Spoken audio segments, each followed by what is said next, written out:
кылышсыңыз. Ләкин бу зия көзлеріңізні қамаштырмасын. Истиқбалның ве хаятның yolu пек тикенледір. Бу тикенлер аяғыңызға тақылмасын. Көзіңізні açmalı. Фурсат қалдырмадан çalışыңыз. Исмаил Гаспринский.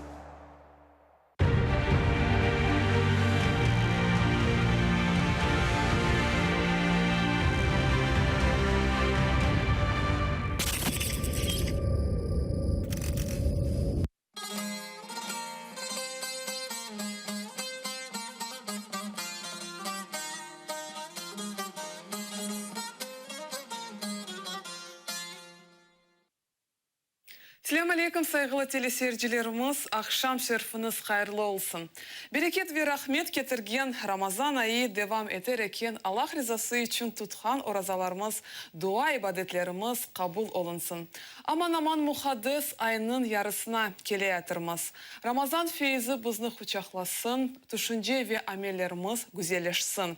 Бүгін сіздің диққатыңызға бөлі хадис авале еті. Пейғамберіміз саллаллаху алейхи ве селлем шöyle buyurdu. Ахирет күні муминнің esap теразесінде en салмақлы ve güzel şey ahlak olacak. Ve ahlaktan da gayrı pek önemli şeyler bu tövbe kelimesi. Yani bugünkü mevzumuz gayet meraklı. Bugün bizler tövbe hakkında sohbetleşeceğiz. Bu mevzumuzni müzakere edeceğimiz daimi hocamızın, Ayder hocamızın. Selamun aleyküm Ayder hoca. Aleyküm selam. Ayder hoca, yani tövbe kelimenin manası nedir ve dinimizde tövbenin tarifi nedir? Euzu billah, bismillah ve salatu ve selamu ala Resulillah. Tövbe Arap dilinden kelimesi geçti bizge. Tavaba kökünden tövbe dilde demek kayıtmak. Ve dinimizde tövbe demek yani Allah'a kayıtmak. Tüm günahları bırakıp Allah'ın tarafına bakmak ve kayıtmak. Kısaca böyle.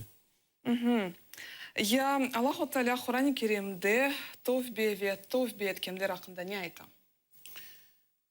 Hakikaten Kur'an-ı Kerim'de çok ayetler var bu mevzuda. Mesela Rabbimiz Subhanahu ve Teala diyor ki Ba'da'udhu billahi mineşşeytanirracim İnna Allaha yuhibbut tevvabina ve yuhibbul mutatahhirin.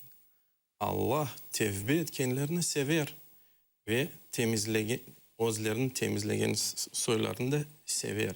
Ve Allah Subhanahu ve Teala ayta ki Tuğbu ilallahi tevbeten nasuh. Ey iman edenler Allah'a samimi, ihlaslı tövbe etiniz. Ve ayetler çok. Ya tövbe Allah'tan kabul edilmesi için nasıl kılınır? Bu yaxşı bir soru.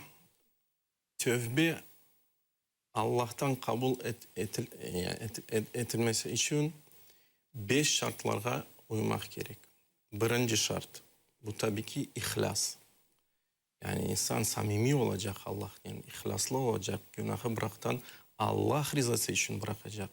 Çünkü Allah subhanahu teala diyor, وَمَا اُمِرُوا إِلَّا لِيَعْبُدُ اللّٰهِ مُخْلِصِينَ لَهُ الدِّينَ. Onlara emir verildi tek Allah için, yani ihlaslı din yaşamak, dini temizlemek ya da bu birinci şart, pek önemli şart. İkinci şart, insan yani ökünüf duygusu çekmek gerek. Böyle duygusu olmak gerek. Bu duygu olmasa demek ki o samimi değil, o ihlaslı değil aslında. Üçüncü şart, ikla'an masiye. Yani yapkan günahı terk edecek. Yapmayacak başka. Dördüncü şart, el-azmu ala yani insan onun için böyle kat'i bir karar alacak, kat'i bir karara gelecek. Ben bu günahı başka hiç yapmayacağım. Yani bu böyle bir kat'i kararının yaşaması gerek. Ve beşinci şart, yani tövbe o vaktinde yapılması gerek. Yani Allah kabul etken vaktinde. Şimdi açıklarım bu ne demek? Peygamberimiz Muhammed sallallahu aleyhi ve sellem aytı ki Allah subhanahu teala kulunun tevbesini kabul eter ne zaman? Ma lem yugarrar. Yani can vermegen dakikada evvelden bu kelimesinden evvel insan tevbeni yapsa Allah subhanahu teala onu kabul eder. Ve başka bir hadiste Peygamberimiz sallallahu aleyhi ve sellem ayta ki kun batı taraftan doğmazdan evvel Allah'ın kulu tövbe etse Allah o tövbeni kabul eder. Bilemiz ki gün batı taraftan doğsa o alametler, büyük alametlerden yani ahir günün büyük alametlerden. Demek ki öz vaktinde kalacak. Onun için yani çok insanlar aytalar ki ben 40 yaşına gelsem böyle yapacağım da böyle yapacağım. Şimdi de rakı içerim falan ederim. Ya kim bilir yani belki biz yarın Allah'a gideriz. Belki bugün Allah belki bilir. Onun için yani tevbe hemen yapmak gerek yani. Ayдар Hoca, var öyle insanlar ki onlar aytalar, men pek günahkarım, Allah beni bağışlamaz. Yani böyle insanlara nasıl tavsiyelerinin bulunur ediniz? Tabii böyle düşünmek yanlış, böyle düşünmemeye gerek mi? Çünkü Allah subhanahu teala Kur'an-ı Kerim'de ayta söyle ki benim kullarıma söyle. Çok günah işlegen kullarıma söyle. İsraf yapkan kullarıma söyle. İsraf yapkan ne demek? Tefsir yaparlar. Müfessirler aytalar çok günahkar insanlarga. La taqnatu min rahmetillah. Yani Allah'ın rahmetine karşı ökünüp duymayın. İnnallah yaghfiru zunuba cemiyan. Muhakkak ki Allah hepsi günahlarını afu eder, bağışlar. İnnehu vel gafurur rahim. Muhakkak ki o gafurdur, o rahimdir. Ve aslında yani Allah'ın rahmetine karşına yani ökünüp duygusu duymak bu yani müminne layık değil aslında. Yani bu duygu imana karşı çıkar. Ne için? Çünkü mesela Yakub aleyhisselam Kur'an-ı Kerim'de de ayet geçiyor. Ayta ki La teyasu min rahillah. Allah'ın rahmetinden ökünüp Allah'ın rahmetinin karşına ökünüp duymayın. La ye'asu min ruhillah illa'l kavmul kafirun. Yani Allah'ın rahmetinin karşına kim ökünüp duyar? Tek kafir olan, imansız olan insanlar. Onun için yani Allah'ın rahmeti çok büyüktür. Allah'ın rahmeti çok balabandır ve daima umut yani insanın mümin olan insanın umutu olması gerek. Allah subhanahu teala kabul eder sonuçta onun tövbesini. Ve daha bir meraklı bir vakya hatırladım şimdi. Peygamberimizin yanınızda burada ne dedi Baba geldi ve ayıttı ki ya Nabi yol ey Allah'ın Nebiyi ben çok hainlik işler yaptım. Çok pis işler yaptım. Allah beni bağışlar mı? Allah beni affeder mi? Ve Peygamberimiz sallallahu aleyhi ve sellem ona dedi ki ya sen şehadet name getiresin mi? Sen şehadet etesin mi? Ben Allah bir olganını, la ilahe illallah ve men Allah'ın ölçüsünü olganını kabul etesin mi? O dedi tabi etem. O zaman Allah senin günahlarını affı etti. Seni bağışladı. O dedi Karbaba da kuandı dedi Allahu Ekber, Allahu Ekber kuanıp gitti. Gerçekten de pek meraklı. Ayдар Hoca, diğer tarafları da var. Öyle salih insanlar aytalar ki birisine sen pek günahkarsın, seni cehennem bekley. Yani böyle bir davranışlarga ne aytmak mümkün? Tabii bu amr bil maruf ve nehy anil munkar gibi olsa Siz bu sualga cevap verirsiniz ama şimdi iftar vakti geldi. Saygılı teleseyircilerimiz, şimdi iftar vakti geldi. Yüce Rabbimiz tutkan orazalarınızı kabul etsin. Allahu Ekber, Allahu Ekber. Allahu Ekber, Allahu Ekber. Eşhedü en la ilahe illallah. Eşhedü en la ilahe illallah.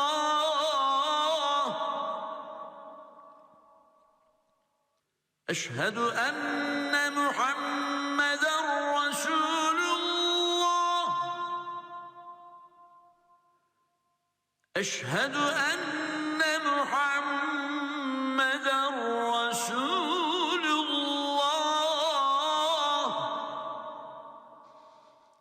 Hayy ale's-salah.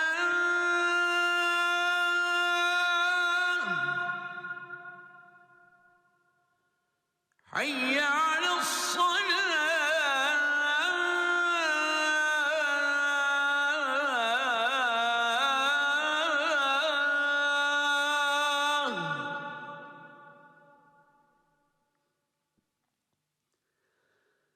Hayy alel-felah.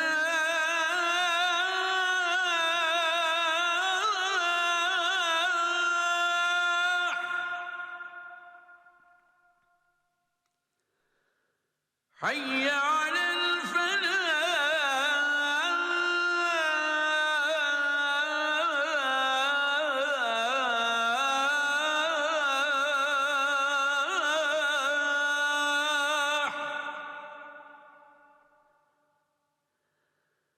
Allahu Ekber, Allahu Ekber.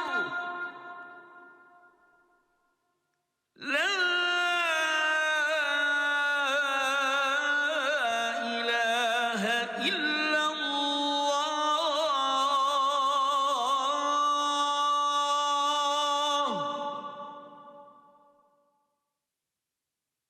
Allah'ım, senin rızan için oraza tuttum.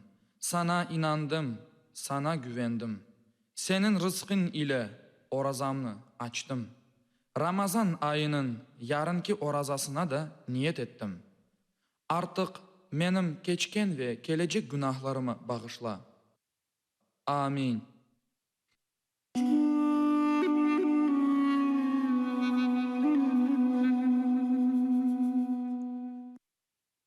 Saygılı seyircilerimiz, bizler mevzunu devam etimiz. Bizler tövbe etmenin faziletleri hakkında sübetleşemiz.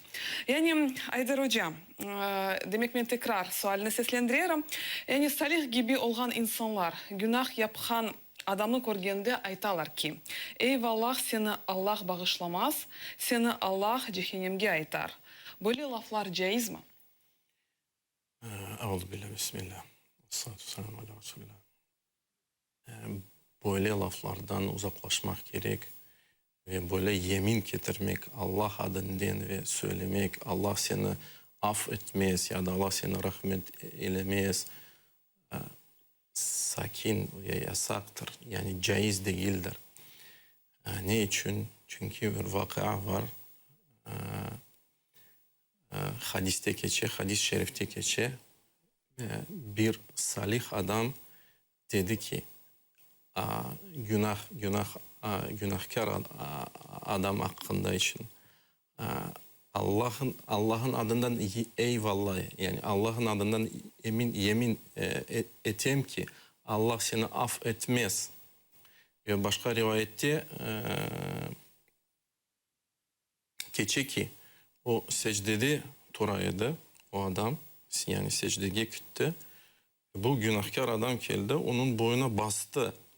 Ve o secde olurken dedi, eyvallah Allah seni affetmez.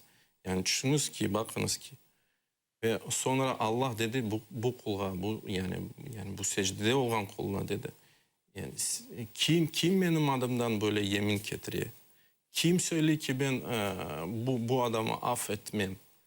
Ben bu adamı affettim ama senin amellerinin nafile ettim. Yani boş ettim.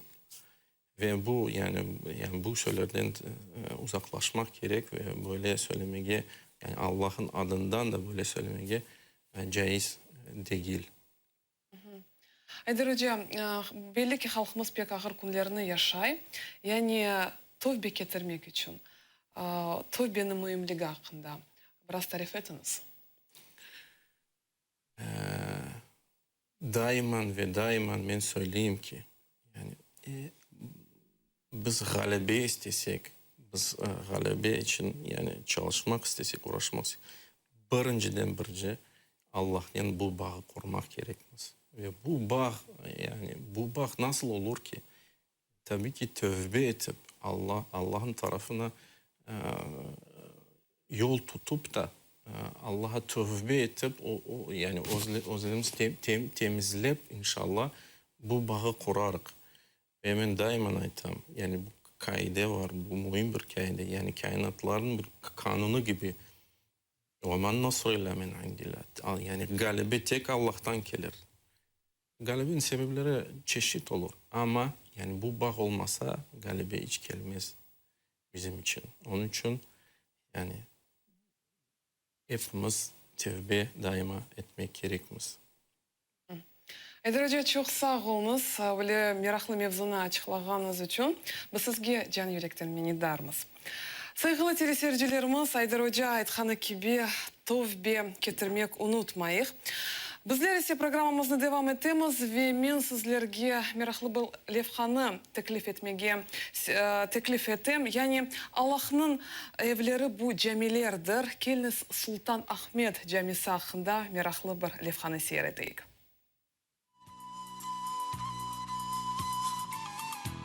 İstanbul'da yerleşken Sultan Ahmet Yadamavi Cami gerçekten de Türkiye'nin meşhur inşaatlarından biri sayıla.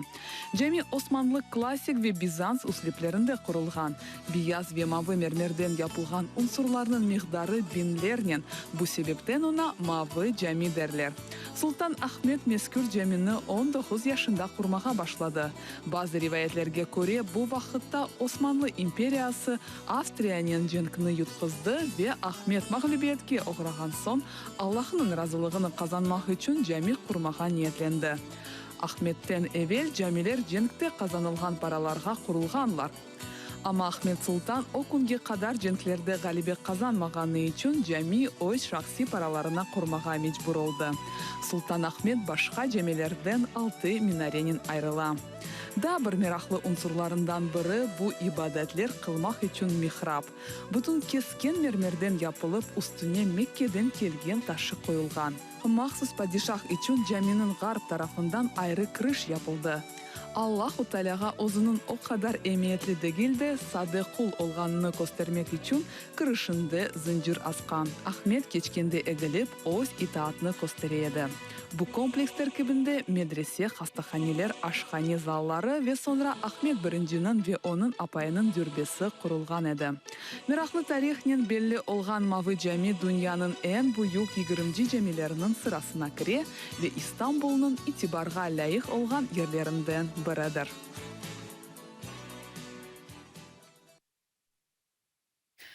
Saygılı teleseyircilerim, bizler programını devam etemiz. Bizden Kırım'dan daima bizim semedeşleriniz bağlanalar. Bugün ise bizlerden Ahmetci'den Elvira Asanova ve Aliye Bilalova bağlandılar. Selamun aleyküm. Aleyküm selam. Bu kızlar pek aktif gençlerimizden biri. Yani sizden sormak isteyim. Ramazan nasıl geçiyor? Ramazan sevincini nasıl paylaşabilirsiniz? Allah'a şükür Ramazan'ı yaxşı geçiyor.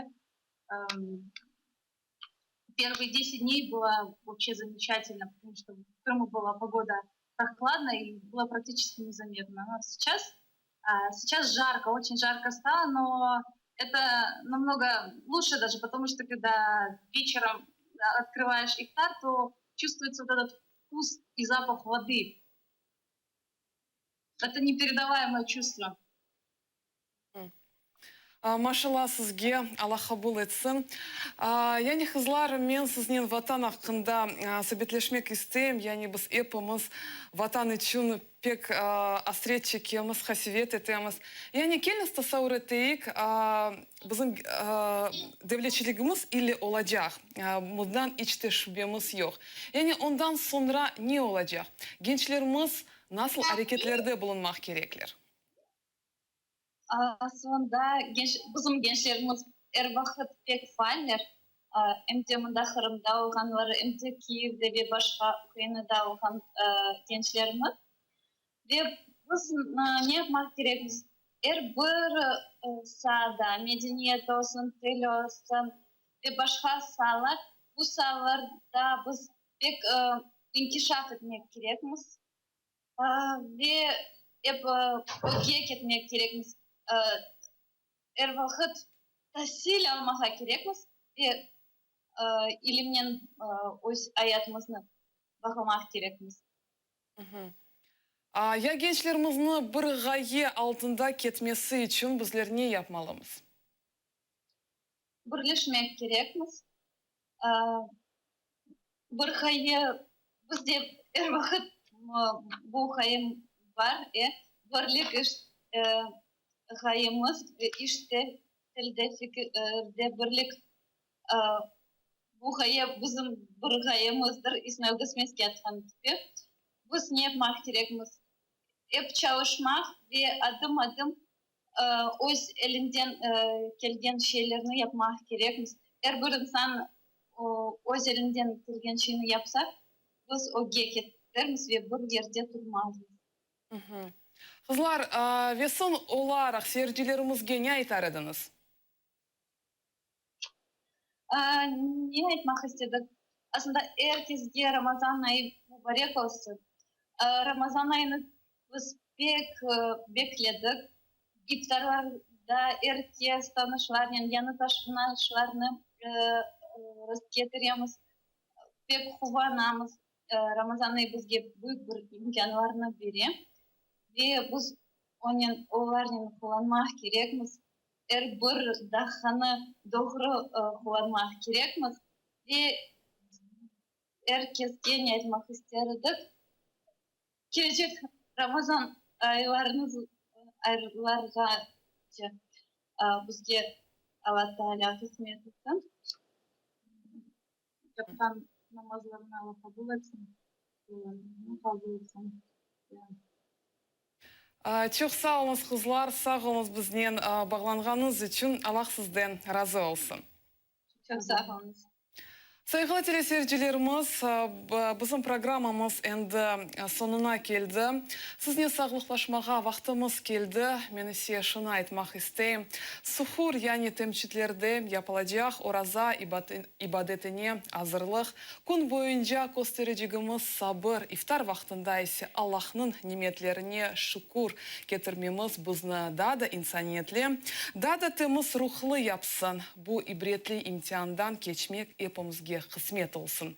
Hepimizge vade etilgen rahmet kapıları açılsın. Yüce Rabbimizin sevgisine nail olmağa nasip olunsun.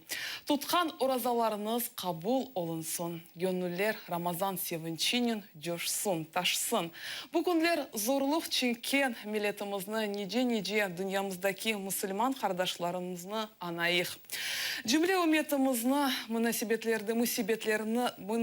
musibetlerden başını tik tutup geçsin ve sonunda isteklerine hepimiz kavuşayıq. Şimdi ise saygılı seyircilerimiz sizden sağlıklaşam ve selamu aleyküm. Allah tekrar sizden görüşmege nasip etsin. Allah'ım, bizler dualarımızdan ancak sana yalvararmız. Senin bizge bergen bütün nimetlerin için sana şükür etermiz. Ya Rabbim, bizim milletimizni hakikat etrafında bir et. Ecdatlarımız gibi bizlerini de ilimli ve eminli, cesur ve hikmetli, ahlaklı, namuslu et. Bizlerini doğru söz aytkan ve sözüne göre davranıp, doğru amel yapkanlardan eyle. Yalan aytmaktan, yanlış söz söylemekten bizni korçala. Bizlerini yaxşı söz aytkan, insanlarının gönüllerini kötergen, cemaatini hakikat etrafında birleştirgen kullarından eyle. Tillerimiz ve yüreklerimiz iman şehadetine sadık olup, dinden çevirilmesin. Ya Rabbim, bizlerini, bizim aile azalarımızını, soy akrabalarımızını, yakınlarımızını ve bütün ehli İslam'ını iki ayatta da bahtlı eyle.